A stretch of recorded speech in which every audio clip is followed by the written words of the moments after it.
Bonsoir à toutes et à tous.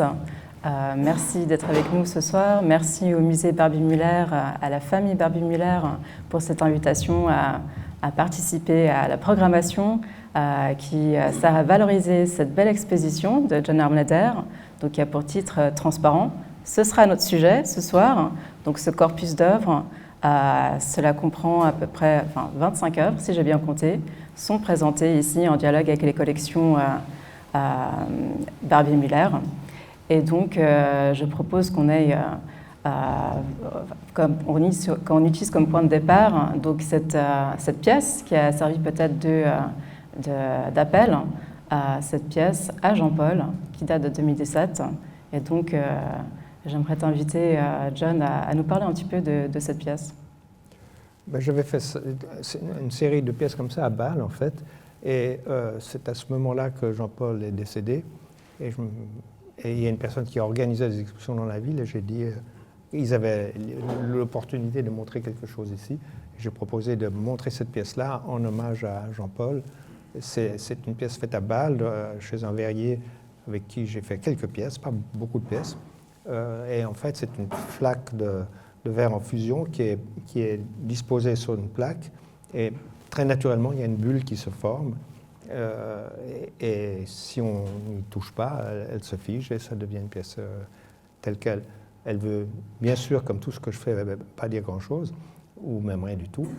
Mais par contre, les gens qui la regardent, dans un contexte comme ici, autour de Jean-Paul, mais aussi en général, les personnes peuvent décider de quoi il en ressort. J'ai toujours eu ce rapport, d'où le titre d'ailleurs, avec le transparent qui est Duchampien, que l'utilisateur, le regardeur, est celui qui donne la signification à l'œuvre. Sur Duchamp avait une certaine coquetterie, parce qu'il disait ce genre de choses-là, mais en même temps, il disait non, mais c'est quand même moi. Tandis que moi, c'est plutôt l'inverse. Je dis que c'est encore moins moi que je pensais. Peut-être qu'il y a un indice de ce propos dans l'affiche qu'on retrouve sur la couverture de cette publication qui accompagne Transparent, où là, en effet, alors que vous tenez, il me semble, en miroir, pourtant, on ne voit pas votre visage. Et c'est un de ces miroirs où, pour une fois, en fait, le regardeur ne se voit pas non plus. C'est probable. Et d'ailleurs, c'est un miroir qui date d'une époque où il n'y avait pas encore de miroir. Et cet objet, en fait, était un miroir d'un métal poli. Les spécialistes me confirmeront si je me trompe ou pas. Et là, en l'occurrence, comme cet objet est ancien, ce qu'on ne voit pas est le fait qu'il n'y a rien à voir, parce que le miroir ne reflète pas, dans ce cas-là, ou ne reflète plus grand-chose. Donc c'était un peu ce jeu à cache-cache. C'est un objet qui est supposé montrer et en fait fait exactement le contraire. Donc une forme de mystère peut-être. C'est probable, mais ça, une fois qu'on commence, il y en a plein partout. Vous avez évoqué Marcel Duchamp, donc il y a une pièce en particulier, sa pièce Le Grand Verre, du coup qui est vraiment centrale aux propos que vous déroulez dans cette exposition. On la voit ici reproduite sur diapositive dans une version du coup qui a évolué. Donc j'étais fascinée d'entendre votre relation à cette pièce lors de notre rencontre le mois dernier. Peut-être que vous serez d'accord d'en dire un peu plus. Je pense que c'est une pièce qui est fondamentale et qui est référenciée dans tout le modernisme dadaïste, disons, ou post-dadaïste. C'est vraiment une pièce importante, mais ce qui est évidemment ce dont je parle, je crois, dans cet entretien, c'est qu'en la déplaçant, à un moment donné, elle s'est brisée. Et donc, elle existe toujours telle qu'elle. Il n'a jamais voulu la restaurer, ça aurait été pas compliqué, mais il a considéré que l'incident devenait partie de la pièce. Et c'est quelque chose qui existe dans beaucoup d'œuvres, d'ailleurs. Et elle évoque quelque chose que je passe mon temps à dire, c'est que finalement, on voit les œuvres, bien sûr avec nos yeux d'aujourd'hui, on se donne une peine folle à contextualiser les œuvres qu'on voit. Pour prendre un exemple, quand j'avais 3 ans, j'ai vu des Fra Angelico qui m'ont fait pleurer. L'Annonciation du Christ, c'était avec en tant qu'archange, son aile est polychrome, et il semble qu'à 3 ans, ça m'a fait pleurer. Ça m'a fait rater les Giotto après, qui sont pourtant plus colorés, plus pour les enfants que peut-être que Fra Angelico, mais toujours est-il que c'est vraiment ma première épiphanie artistique. À 3 ans, c'est marquant. Et d'ailleurs, je m'exprime un peu dans tous les sens, mais beaucoup plus tard, ma mère était américaine, mais n'avait jamais vécu aux États-Unis, donc elle idéalisait complètement les États-Unis. En 1956, on va aux États-Unis, donc j'ai 8 ans. On y va en bateau, ça prend 3 semaines. Un bateau qui était un cargo vide qu'on rapatriait pour dire que, donc, à l'époque, le pétrole ne coûtait rien, parce qu'on était prêt à ramener un bateau juste pour l'avoir aux États-Unis. Et ma mère a été malade pendant tout le voyage, parce que c'est un bateau vide, évidemment, avec les vagues, ça va dans tous les sens. On est arrivé à Newport News, qui est la Virginie du Sud. De nouveau, c'est 1956, c'est avant Martin Luther King et tout ça. Et ma mère avait une vision parfaite des États-Unis. On a pris une journée pour sortir du bateau parce qu'il fallait se faire injecter des produits. Enfin, c'était très compliqué. On se plaint aujourd'hui quand on doit attendre 1 heure pour sortir d'un avion. Ça arrive un peu plus et ça va arriver encore beaucoup plus avec Donald Trump. Mais enfin, c'est comme ça, il faut vivre avec, peut-être. Enfin, toujours est-il, une fois qu'on était à Newport News, donc toujours en 1956, on voit, j'avais jamais vu un supermarché, j'avais jamais pris un Coca-Cola avec du crushed ice et tout ça, donc effectivement il y avait une vision de quelque chose de différent. Tout à coup on voit un bus passer avec écrit No Negroes. Alors j'ai dit à ma mère, mais qu'est-ce que ça veut dire? Non, ça c'est une étiquette, ça ne veut rien dire. Elle était dans le déni absolu. 1956, c'est donc avant Martin Luther King, hein, c'est vraiment une autre époque. Et Newport News était vraiment raciste au possible. Néanmoins, je raconte cette histoire parce qu'après, on part dans un bus dessiné sans doute par Raymond Levy. On va à Washington, à New York, et on va dans le musée d'art moderne, qui était beaucoup plus petit qu'aujourd'hui, mais pour nous, ça paraissait un énorme musée pour l'art moderne, parce qu'il n'y avait pas tellement ce genre de choses ailleurs. Et ma mère avait ce côté merveilleux qu'elle nous amenait dans les musées, elle nous perdait, elle nous laissait courir à gauche et à droite. Donc elle ne me trouve plus, puis tout à coup, elle me retrouve devant un tableau. Puis elle me dit, ah, mais de Johnny, parce que John, c'était Johnny, évidemment. Pourquoi tu regardes ce tableau? Puis je regarde, maman, maman, ça c'est de l'art moderne et c'est ce que je veux faire plus tard. Donc j'ai 8 ans et c'était le carré blanc de Malevich. Parce que le carré blanc est là, le carré noir était à Saint-Pétersbourg. Mais enfin, toujours est-il que c'était fondamentalement ma croyance que c'était ce que j'allais faire toute ma vie. À 8 ans, je ne me l'explique pas encore totalement. C'est ma deuxième épiphanie, la troisième étant un peu plus tard, pas beaucoup plus tard finalement, à 12 ans. Pour une raison ou une autre, on a la chance à Genève, il y a énormément de musique possible à écouter. On allait au Victoria Hall tout le temps. Mais j'étais beaucoup trop paresseux pour apprendre à jouer un instrument, apprendre seul. Mon frère, il faisait tout très bien. Moi, je ne faisais rien du tout, mais j'écoutais beaucoup. Et je dis à mon père, ou à ma mère, je sais, j'aimerais aller à un j'allais au festival de musique de Montreux, par exemple, le classique.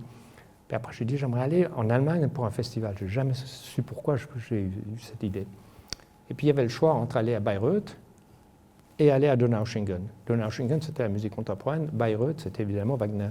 Et Wagner, il fallait s'inscrire dans une espèce de jeunesse musicale un peu para-scout et pire. Et là, j'étais déjà naturellement voué au pacifisme actif que j'allais pratiquer plus tard.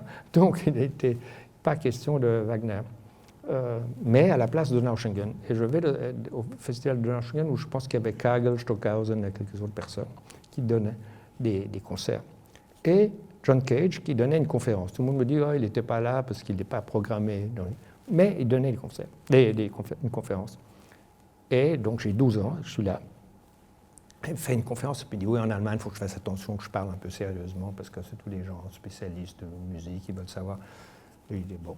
Et son livre, recueil de conférences et d'autres choses, qui s'appelle Silence, venait de sortir. Je venais de le lire en plus ça. Ce que je ne m'explique pas vraiment, parce qu'à 12 ans, comment est-ce qu'on a accès à toutes ces choses-là? Mais enfin bref, à la fin de la conférence, on dit, vous avez des questions? Puis je lève la main, puis comme à l'école, je me dis, mais pourquoi j'ai levé la main? Et puis je lui dis, yes. Puis je dis, oh oui, votre livre vient de sortir, il y a des histoires très amusantes de cueilleurs de champignons, parce que c'était un champignoniste, de rapports avec des moines zen qui étaient très drôles. Et il éclate de rire, et pendant une demi-heure, il me raconte des histoires en riant plus encore que moi. Et puis tout le monde nous regarde comme ça. Et donc j'ai 12 ans, c'est quand même assez bizarre. Et après, il vient vers moi et dit « Hey, so, what did you... » Alors je dis « Oui, mais j'ai lu votre livre, etc. C'est formidable. » Et alors, qu'est-ce que vous voulez faire plus tard? J'ai dit « Je vais être peintre. » Je dis « Pourquoi j'ai dit ça ?» Et j'ai donc 12 ans. Quand j'avais 17-18 ans, quelque chose comme ça, j'étais à Cologne, parce que John Cage était le musicien de Merce Cunningham, le chorégraphe et danseur. En fait, c'était un couple, mais c'était une époque où les couples comme ça ne se révélaient pas sous leur identité de leur rapport. Enfin, toujours est-il que je suis dans une de ces rues piétonnes à Cologne où les gens mangent des saucisses, et j'entends, mais là j'ai 17 ans probablement, ou 18 ans, et j'entends quelqu'un derrière me dire « Hey you !» Puis je me retourne et c'est John Cage. Et j'ai jamais compris comment... Je n'avais pas de signe distinctif ou quoi que ce soit. Puis entre 12 et 17-18 ans, on n'est pas exact. Et puis, ah, you went to Donaueschingen. Tu étais à Donaueschingen, non? Je dis « Oui. OK, tu es un peintre maintenant. » J'ai jamais compris comment il pouvait se rappeler. Et c'était vraiment lui. Après, je l'ai beaucoup vu et c'était vraiment quelqu'un comme ça. Donc, c'est ma troisième épiphanie, et après, c'était fichu, je suis devenu ce que je suis devenu. Donc, en effet, John Cage, une autre figure importante pour vous, et qui permet peut-être aussi d'évoquer une de vos toutes premières pièces en verre. Donc, cette pièce Tower of Seven Ages, qui date de 1978, et du coup, qui a été réalisée dans le cadre de ton activité avec le groupe Écart. Donc, groupe Écart, dont tu es cofondateur en 69, c'est ça?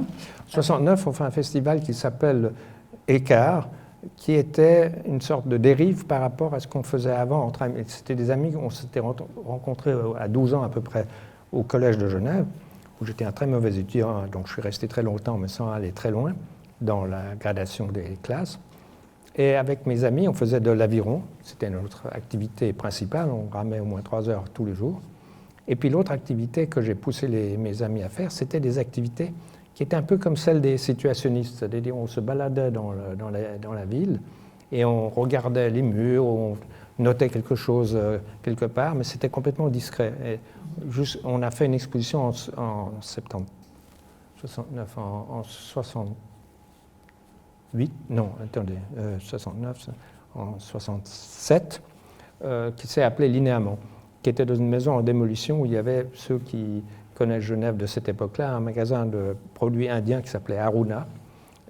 Et cet immeuble était en démolition. C'est où il y a Confédération Centre aujourd'hui. Et on a fait une exposition qui s'appelait Linéament, avec notamment, dans un étage, des échafaudages avec des objets qui pendaient dessus. Et différentes choses comme ça, qui annonçaient dans le fond beaucoup des travaux que j'allais faire plus tard. Mais bien sûr, je n'y pensais pas particulièrement. Et puis en 69, on décide, ma famille avait donc un hôtel, et mon père m'a dit « Oh, tu peux faire ce que tu veux dans la cave parce que je suis loin pendant 15 jours, comme ça je ne verrai rien. » Donc pendant 15 jours, ou même peut-être 3 semaines, on a vécu dans une cave de cet hôtel où on a organisé un programme qui était changeant et participatif avec les gens qui venaient. C'était plutôt des happenings et des choses comme ça. Notamment aussi une conférence d'après John Cage, mais différentes choses comme ça. Et ça, pour moi, c'était une différence par rapport à l'activité discrète qu'on avait auparavant, parce qu'elle était annoncée publiquement. Et 69, il faut se rendre compte que c'est un peu 68 à Genève, c'est-à-dire toute cette idée de révolte étudiante, de nouvelles façons de vivre, etc., c'était vraiment très, très pratique. D'ailleurs, très pratiqué. À tel point, d'ailleurs, que dans cette cave, bien plein de gens, au début, ils rentraient par le hall de l'hôtel. Le concierge a dit « Non, c'est pas possible, on ne peut plus faire ça, on va le faire rentrer par l'entrée des bagages. » Puis il y avait des comtesses et des dames comme ça qui sortaient il y avait un restaurant qui s'appelait Le Gentilhomme, ils venaient nous voir, on va s'amuser. Et il y avait la police aussi, qui disait « Oui, qu'est-ce qu'ils fument là? On peut essayer, on peut goûter. » Donc c'était vraiment une époque de changement, en quelque sorte. Et pour nous, c'était un écart par rapport à l'activité discrète qu'on avait auparavant. Et aussi écart, si on lit à l'envers, c'est trace. Et ça peut avoir mille significations. On a gardé cela. Après, on a fait des activités, toujours avec ce même groupe de rameurs du collège, des activités qui ressemblent à du land art, c'est-à-dire des activités des montagnes avec la neige ou avec l'eau, parce que après avoir ramé, on se disait autant faire une œuvre sur le Rhône ou un truc comme ça. Donc on a fait ça pendant un certain nombre d'années, jusqu'à j'ai eu l'opportunité, en fin 72, à vrai dire en 73, d'ouvrir un espace qui appartenait aussi à l'Hôtel Richemont à cette époque-là. Et on a fait une galerie qui a duré dans cet espace-là jusqu'à 1980, où on a exposé plein de gens. Ça allait de plein d'artistes qu'on ne connaît plus vraiment, ou de gens célèbres comme Joseph Beuys ou Andy Warhol, ou comme ça. Et ça, c'était une des activités principales que j'avais. C'est-à-dire, la journée, je faisais de la galerie, l'après-midi, on allait ramer, et le soir, on imprimait des livres, parce qu'on avait aussi une imprimerie. Et dans ces expérimentations, notamment en collectivité, on trouve aussi souvent ce rapport à la transparence, au reflet. Tu évoquais l'eau comme support, mais il y a aussi des images d'archives avec la neige, notamment des lâchers de neige, c'est ça? Voilà. Et en fait, cette pièce-là, elle résulte d'une autre exposition. Parce qu'au début, quand on a eu la galerie, on s'est dit plutôt que d'inviter des gens sans expérience et qu'ils allaient devoir être dans cet espace où il n'y avait rien eu auparavant, il fallait faire quelque chose, nous, pour leur montrer que c'était... Et j'avais fait une exposition qui était faite que d'objets en verre. Il y avait une verrerie laboratoire en face de l'université de Genève qui venait de fermer. Donc j'ai ramassé tout la verrerie. Les petits fioles qui sont là viennent de là. Et l'exposition, c'était que des objets en verre. Et ça, c'est en 73, je pense. Et ça permet aussi d'évoquer une autre notion qui est assez centrale à ton travail, qui est la notion du hasard, de la chance. Là, il y a ce contexte, cette circonstance d'un laboratoire qui ferme et du coup, c'est le point de départ d'un ensemble de réflexions. Oui, je pense que j'ai jamais eu enfin, c'est compliqué à dire. Mais en ce moment, à Genève, il y a une exposition chez Balthazar Levet et chez Olivier Varenne.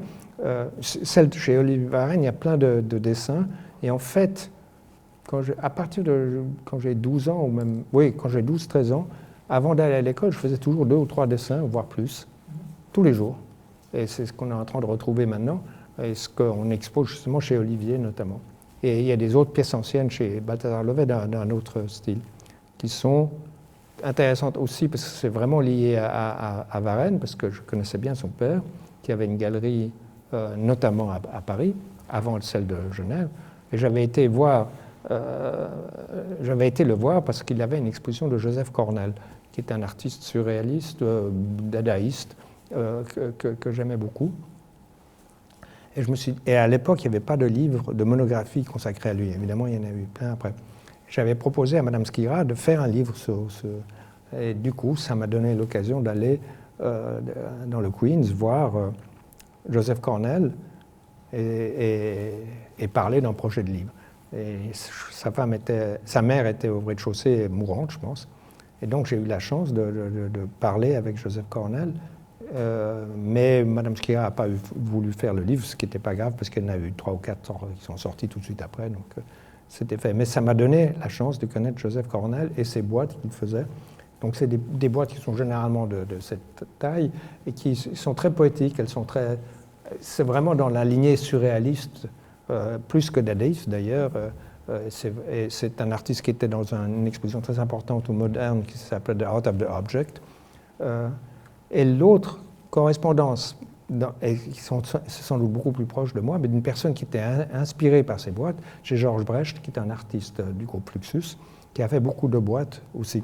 Et en utilisant le hasard, en mettant les choses les unes sur les autres, sans vouloir créer des évocations. Et dès qu'on met 2 choses à côté, on commence à élaborer des pensées. Et si vous allez chez Balthazar Levet, vous verrez qu'il y a toute une série de boîtes que j'avais exposées. Alors pour ceux, je pense que c'est trop tôt pour vous, il y avait une galerie à Carouge qui s'appelait Gaëtan, qui était tenue par deux personnes, avant que ce soit repris par les Defraoui, les artistes, et le groupe d'artistes. Mais j'avais fait une exposition avec ces boîtes qui sont actuellement chez Balthazar Levet. Et les objets qui sont dedans, on a vraiment l'impression qu'ils décrivent quelque chose, mais en fait, ils sont amassés seulement avec des principes de chance.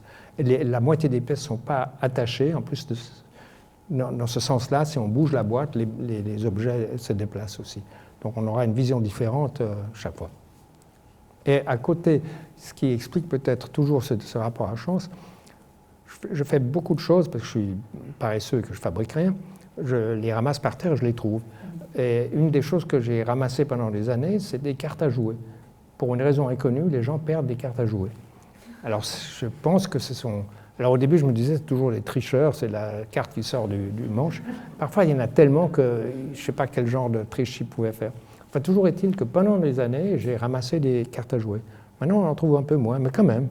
Et il n'y a pas longtemps, j'ai reçu une photo de Christian Marclay, qui est un vieil ami aussi, où il a vu des cartes à jouer tomber d'un taxi à New York. Donc, c'est encore possible. Enfin, toujours est-il que j'ai gardé ces cartes. Et à l'origine, ce que je voulais faire, c'est éditer des jeux de cartes avec des jeux. Évidemment, c'est tout un processus d'impression, etc. Je ne l'ai pas fait. Et pour finir, j'ai simplement collé ces cartes comme ils me venaient dans l'atelier, les uns à côté des autres. Et vous pouvez voir ça chez Balthazar Levet en ce moment. Et donc,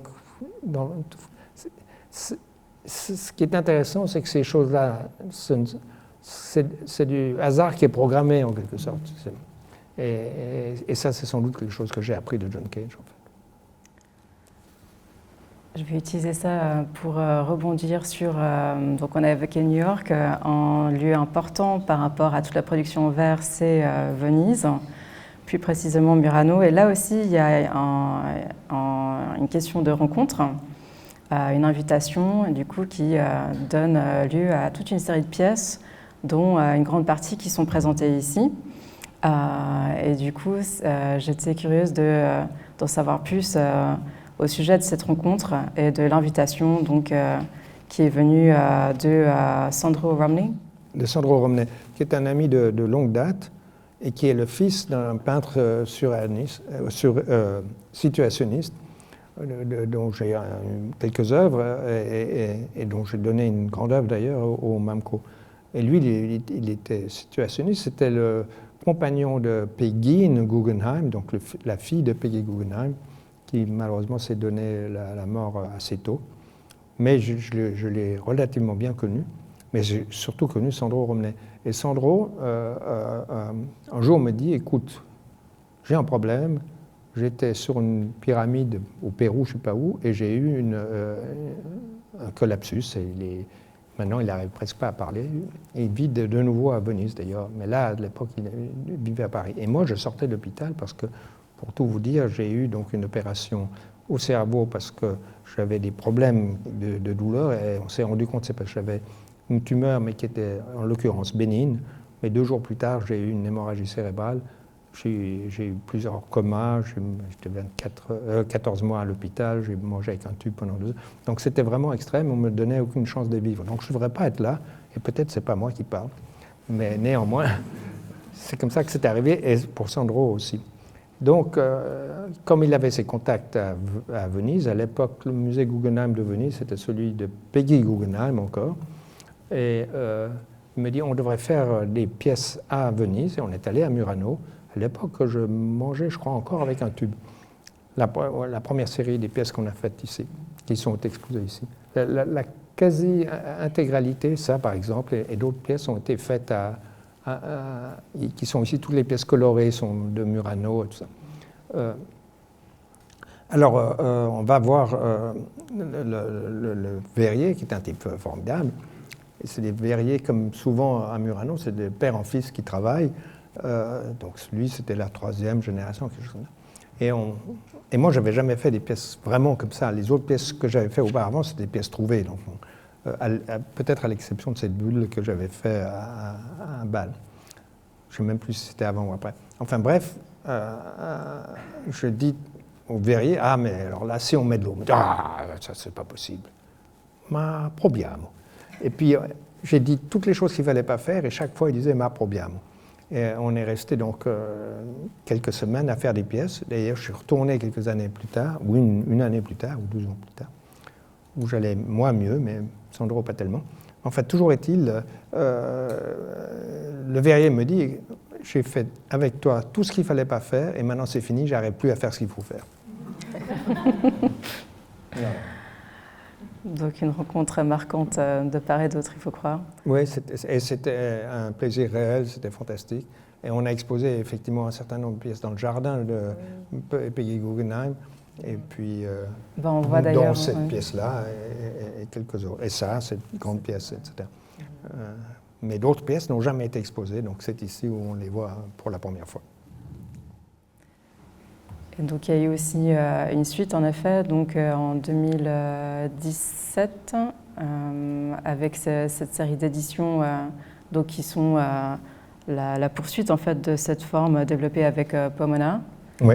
Alors ça, c'est comme une édition en quelque sorte, à part que chaque objet, en fait, je me baladais un peu dans l'atelier, et puis je disais comment tu fais ça, et il dit on peut encore en faire, il n'y a pas de... Et notamment, on a fait ces blocs dans lesquels il y a des éléments de couleur, mais il y a 2 clowns ici, en haut, à part moi. Voilà. C'est un bloc, effectivement. Donc, il faut se rendre compte que le verre, le bloc transparent, c'est du verre qui est liquide, donc je ne sais plus combien de degrés, parce que moi j'oublie tout, mais il est liquide et dans lequel on a mis un clown qui avait été fait à côté en verre et il se déforme un peu dedans. À côté, c'est un clown que lui, il avait fabriqué, dessiné, c'est un vase en fait, on peut mettre des fleurs dedans. Et puis justement, j'ai regardé ça, il me dit « Oh, je t'en donne non, parce que dans le fond, c'est toi qui as fait ça. » Puis c'est évidemment lui qui avait fait. Mais on le voit ici, et c'est amusant parce que dans le fond, il y a 2 fois des clowns, et moi j'ai toujours eu très peur des clowns quand j'allais enfant au cirque CNI. Le moment le plus terrifiant pour moi, c'était le moment des clowns, surtout le clown blanc, hein, ça je ne vous dis pas. Et finalement, j'ai toujours eu peur au cirque. Ce que j'aimais faire, c'est disparaître et aller sous les estrades, parce qu'on pouvait guigner des choses. Et comme ils construisaient aussi les barrières pour les chevaux. Et la meilleure pièce que j'ai jamais vue au CNI, et c'est une histoire, il y en a qui ont dû m'entendre ça dire 20 fois, construisent une espèce de cage, de corridor en cage, jusqu'à un élévateur. Et puis dans ce corridor, tout à coup, il y a un rhinocéros qui rentre, qui évidemment n'est pas très agile pour faire grand-chose, mais à part qu'il paraît qu'il court très vite, normalement. Mais là, il allait très lentement. Il va sur une espèce d'estrade qui se tourne, et on monte le rhinocéros au sommet de la tente, où on le monte d'un côté, puis une fois qu'il est en haut, on tourne, on le redescend, et il repart. Et c'était toute la pièce. Et j'ai trouvé ça formidable, parce que le côté tellement minimal de l'activité, et c'est le pauvre rhinocéros, je pense, il ne s'est pas rendu compte que c'était une vedette, mais ça, c'était une pièce que j'ai aimée. Alors donc finalement, dans un cirque, j'aimais aller sous les places assises et voir ce rhinocéros, et surtout pas les clowns. Pourtant, la présence des clowns aussi à Murano fait bien sûr penser au carnaval à Venise. Et Venise, c'était une ville avec laquelle tu avais une longue relation, bien avant l'occasion de produire ces pièces. Il me semble déjà à l'enfance. Moi, je suis allé enfant avec ma mère qui nous amenait absolument partout. Et on a été là-bas, et on a aussi parce que ma mère connaissait cette famille Guggenheim, et d'autres gens, des hôteliers et tous ces trucs-là. Mais un peu plus tard, j'ai fait une chose qui était aussi fondamentale pour moi, ça a à voir avec l'aviron, parce qu'on descendait les vacances, parce que on faisait des régates, c'était à un assez haut niveau, donc on faisait des régates un peu partout en Europe.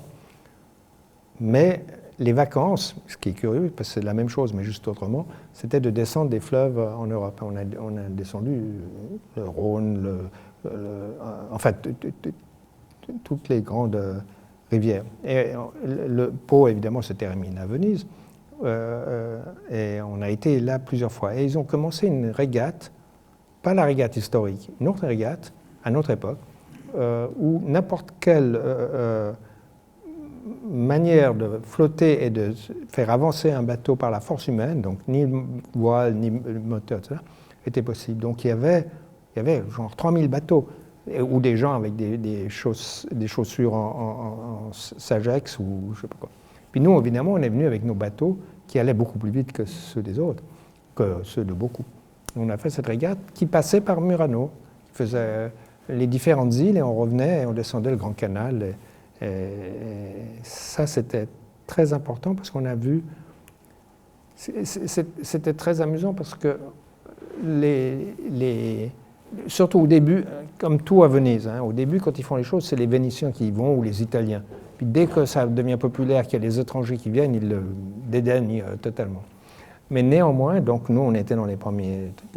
Puis comme on était des rameurs de bateaux plus vite, on arrivait parmi les. On faisait le tour des îles et on descendait le Grand Canal. On était parmi les 3 premiers bateaux. Et dans notre équipe, il y avait la personne de la société, des rameurs de la Société nautique de Genève. Et celui avec qui on ramait, on a commencé, c'était le président qui à l'époque était déjà un vieux monsieur. Alors on arrivait avec le vieux monsieur qui ramait avec nous, et naturellement on entendait tous les Italiens dire « Ah, il babo, il babo !» Et c'était important. Et on a fait ça plusieurs fois. Et à un moment donné, toute honte bue, je dois le dire, j'étais dans la commission fédérale des Beaux-Arts, c'est plus exactement la même chose maintenant. Par exemple, nous, on choisissait les artistes de la Biennale à Venise, maintenant c'est pour Helvetia.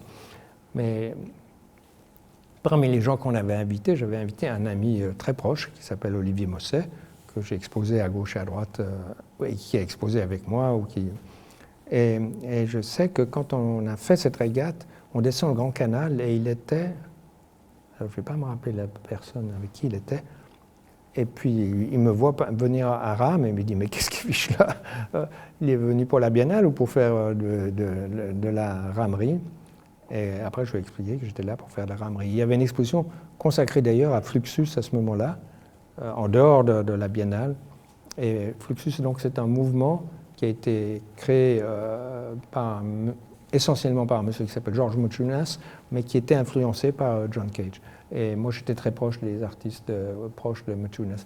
Maciunas, c'est intéressant, c'est la première personne qui va à Soro. À l'époque, c'était des dépôts qui appartenaient plutôt à la mafia italienne qui après a migré vers l'Italie, qui après est devenu de toute façon chinois. Alors, Maciunas, tout à coup, se dit, mais dans le fond, s'il y a des immeubles entiers qu'on peut, à plusieurs, coopter et acheter. Et c'est ce qu'il a fait. Il y a un autre immeuble qui a été acheté par un groupe de gens autour d'un cinéaste expérimental qui s'appelle Jonas Mekas. Mais Maciunas, il a réussi à lancer ce mouvement, mais la mafia n'était pas du tout d'accord et ils l'ont tabassé dans la rue, il a perdu un œil et tout ça. Mais voilà. Donc pour moi, c'est fondamental et c'est assez intéressant de nouveau parce que ma mère, donc on va aux États-Unis, peut-être pas quand j'avais 8 ans, mais on retourne quand j'avais 12 ou 13 ans, et je ne sais pas pourquoi elle nous laissait aller absolument partout. Et je suis allé à Soro quand c'était des dépôts de la mafia, en fait. Et donc j'ai vu beaucoup de choses comme ça. Mais aussi, on habitait, je me rappelle, dans un hôtel qui n'existe plus, où il y a eu après joué Weber pendant longtemps. Et dans cet hôtel, ça s'appelait le Savoy, tout à coup ma mère dit « Ah, on va aller à Harlem ». Et on part à Harlem. Puis on revient, puis le concierge de l'hôtel lui dit « Mais vous êtes fou, c'est une femme avec des enfants ». Puis il dit « Ben oui, pourquoi pas ». C'est là où, dans le fond, New York a été créé par des Hollandais, en fait. New York, comme on connaît, la partie principale, c'est Harlem et c'est les Hollandais. Et évidemment, il ne nous est rien arrivé parce qu'on n'avait peut-être pas d'attitude provocante, en fait. Ceci dit, j'y suis retourné beaucoup plus tard avec Stéphane Eicher, qui vit maintenant à Genève, qui est le chanteur, dont je suis très proche. Et on a été sur scène avec lui. Je ne sais pas pourquoi je dis ça, mais en fait, c'est ce qui est arrivé beaucoup plus tard. Donc, je suis retourné plusieurs fois à Harlem. C'était un autre Harlem, maintenant c'est encore différent. Rondinone a un immense atelier, ce qui était avant une église, et il fait des expositions là. Alors, ce qui est intéressant à New York, c'est que dans le fond, j'y suis beaucoup allé. Finalement, c'est la ville où je suis sans doute le plus habité à part Genève, et que dans le fond, ça a tout le temps changé, énormément. Et les gens regrettent toujours comme c'était avant. Ils disent ça de tout. Mais en l'occurrence, c'est vrai que c'est une autre ville que celle que j'ai connue quand Soho était... la mafia est vide. Et maintenant, c'est un repère de magasins de luxe. Les galeries qui étaient à Chelsea, maintenant vont à Tribeca, en dessous de Canal Street. Ça migre tout le temps. Mais aussi, on oublie tout. On vit sur l'après-Covid comme si ça n'avait jamais existé. Moi, je me rappelle très bien que j'allais beaucoup à New York quand il y a eu l'explosion du sida, quand on ne savait pas ce que c'était. Et à ce moment-là, je voyais des gens, dont des gens que je connaissais, qui étaient dans des cartons dans la rue, qui étaient en train de mourir, en fait. Et ce n'est pas 2-3 personnes, c'était plein de gens. Et ça m'a fait penser à une chose. Pour reprendre les voyages de mon père, quand il revient des Indes, là je pense que j'étais tout jeune, j'avais 2-3 ans, mais après, il nous explique qu'il voyait des gens mourir dans la rue, de la lèpre, etc. Et c'est exactement la même chose que ce qu'on voyait avec le sida. Enfin, pas exactement la même chose, mais c'est les mêmes conséquences. Donc, on a une capacité, encore plus simplement dit. Moi, je suis né en 1948, donc juste après la guerre mondiale, qui est, dans le fond, le pire désastre humanitaire qu'il y ait jamais eu. Il n'y a jamais eu un désastre de cette magnitude. On a oublié, dans le fond. Expressément d'ailleurs, parce que si on y pense trop, on ne peut rien faire. D'ailleurs, c'est très intéressant de voir le plan Marshall. Les Américains, ils disent une chose. Si on leur dit ce qu'ils ont fait, si on arrête tous les gens qui sont coupables, ben, il n'y a plus personne. Donc tout ce qu'on peut faire, c'est essayer de les rendre conscients de ce qu'ils ont fait pour pas qu'ils le refassent, mais il faut leur donner les responsabilités de gérer le pays. C'est ce qu'ils ont fait. Et dans un cas particulier qui nous concerne ici, c'est que dans le plan Marshall, ils se sont dit il faut qu'ils fournissent les musées avec des œuvres nouvelles, pas seulement des choses des Allemands qu'on a évacués d'ailleurs en grande partie, mais avec les autres choses. Alors effectivement, comme c'est les Américains qui le font, il y a, mettons, je sais pas, il y a 100 musées au moins qui se créent ou qui se développent avec des achats d'œuvres essentiellement américaines et à peu près toujours les mêmes œuvres. Et c'est un musée à beaucoup d'argent. L'œuvre de Rauschenberg est énorme, c'est à peu d'argent, c'est toujours une œuvre de Rauschenberg un peu plus petite. Mais pour moi, ça a été fondamental parce que quand j'étais tout jeune, je suis allé beaucoup en Allemagne voir cela, alors qu'à Genève et dans nos sphères culturelles, l'idée c'était d'aller à Paris. Et on me disait, mais qu'est-ce que tu vas faire en Allemagne, etc. Et c'est intéressant comme la vision de la plateforme de l'art, pour prendre les arts visuels, s'était déplacée à cette époque-là, et je pense que c'est le début des grands lofts et des grandes galeries aux États-Unis qu'il n'y avait pas encore en Europe. Aujourd'hui, d'ailleurs, il y a un retour d'intérêt autour de Paris, il y a des grandes galeries qui se sont ouvertes, etc. À mon époque, ça n'existait pas du tout. On faisait des choses plus petites que ces clowns. En parlant de mémoire, il y a un autre motif qu'on retrouve souvent dans ton travail qui est, je vais trouver la bonne image, qui est le motif du cerveau. Et donc on voit ces deux pièces dans la vitrine juste à l'entrée ici, et c'est des pièces un peu plus anciennes que celles de produites à Murano. Oui. Et du coup on retrouve aussi ce motif ailleurs dans l'exposition sur la version qui a été produite spécialement pour l'exposition au musée Barbie Müller de Charivari. Je pense que ce serait aussi intéressant d'évoquer ce thème. Oui, alors c'est une chose qui est assez étrange. Au début, c'était le plan du cerveau que j'avais utilisé comme j'ai fait beaucoup de peinture avec des poids qui se répètent, pas seulement comme Damien Hirst, mais plutôt comme Picabia, à vrai dire. Enfin bref. Et j'ai fait des peintures murales où j'ai reproduit le plan d'un cerveau comme un motif qui se répète, comme un motif de papier peint en quelque sorte. Puis après, j'ai commencé à les faire en 3 dimensions. Les cerveaux que vous voyez là on a la peine à y croire, mais c'est des tailles réelles de cerveau humain. Mais le cerveau humain, il est compressé dans le crâne. Et le cerveau humain est le plus complexe qu'on connaît.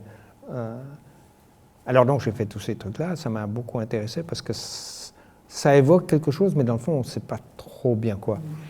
Or, qu'est-ce qui m'arrive justement avant l'histoire de Murano, c'est que j'ai j'ai une tumeur dans le cerveau, mais qui s'avère bénigne. On enlève cette tumeur, le médecin était fou de joie, il a dit c'est bénin, etc. Mais 2 jours plus tard, j'ai une hémorragie cérébrale, coma et tout, je reste 14 mois à l'hôpital, j'étais donc et on me donnait en fait aucune chance de vivre. Et il y a toute une partie qui me manque, je ne me rappelle de rien.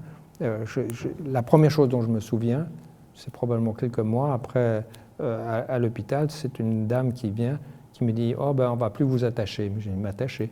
Non, on ne va plus vous attacher, on peut maintenant vous... Parce que j'étais tellement agité dans le lit. Donc c'est intéressant parce que dans le fond, tout était contrôlé par ce cerveau qui sans doute a été touché dans un accident de voiture que j'ai eu à Los Angeles des années et des années auparavant, qui avait été à cause d'une commotion cérébrale, à cause de cette tumeur. Mais pourquoi je me suis intéressé à cette forme? C'est simplement parce qu'elle est mystérieuse. Je parlais avec le chirurgien et je lui disais, oui, dans le fond, on connaît plus ou moins 20% de ce qui est dans 20%.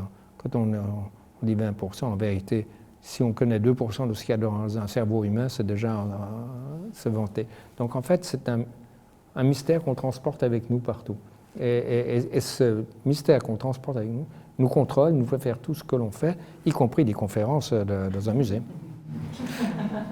Ouais, la bonne nouvelle aussi, c'est que les recherches sur le cerveau continuent à évoluer et les pronostics sont plus positifs que même il y a 10 ans en termes de capacité de régénérescence du cerveau, mais aussi place en fait le moment de maturité à un âge plus tardif que ce qu'on aurait pu penser il y a même 10 ans. Oui, mais il n'y a qu'à voir, les gens vivent beaucoup plus longtemps, pour le meilleur ou pour le pire, mais en fait c'est incomparable à ce que l'on connaissait même quand j'étais enfant. Je veux dire, dans le fond, même par rapport à quand j'étais enfant, l'âge que j'ai maintenant était improbable en fait.